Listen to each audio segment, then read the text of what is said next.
Hallelujah, hallelujah, hallelujah,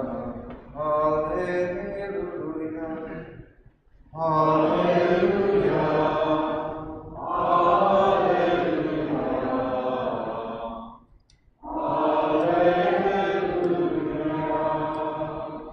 The Lord be with you. And with your spirit. A reading from the Holy Gospel according to Mark. Jesus summoned the crowd again and said to them, "Hear me, all of you, and understand. Nothing that enters one from outside can defile that person, but the things that come out from within are what defile." When he got home away from the crowd, his disciples questioned him about the parable. He said to them, "Are even you likewise without understanding? Do you not realize that everything that goes into a person from outside cannot defile, since it enters not the heart but the stomach, and passes out into the latrine? Thus he declared all foods clean. But what comes out of the man, that is what defiles him. From within the man, from his heart, come evil thoughts, unchastity, theft, murder, adultery, greed, malice, deceit, licentiousness, envy, blasphemy, arrogance, and folly. All these evils come from within, and they defile." The Gospel of the Lord. Praise to you, Lord Jesus Christ.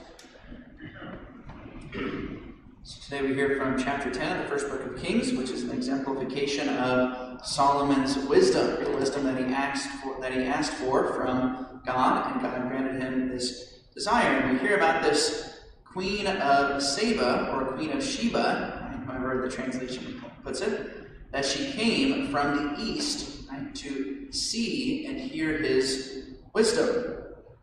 And it says that she comes and she's amazed, and she blesses Solomon and blesses his God. But she doesn't exactly convert to becoming a Jew. Right? She becomes what the Old Testament would call a God-fearer, right? Where she basically recognizes the uniqueness of the God of Solomon. And when she returns home, she basically spreads the news, right, about the wisdom of King Solomon, about his God who has blessed him. All the early church fathers, when they read this passage, they saw it as a foreshadowing of the conversion of all the Gentiles. And this is a very unique time in the Bible where this happens, that someone very famous, a queen, no less, travels from afar to pay homage to the one true God. It's a foreshadowing of what would happen with the Magi, when they would also come from the east. The prophet Isaiah gave a prophecy about the Magi that mentioned Saba in it. He basically saw the Queen of Sheba as a prefiguration of what the Magi would eventually do. And then not just the Magi, but in the spreading of the gospel, where all the nations would convert to the one true religion. The Queen of Saba is a sort of foreshadowing of this.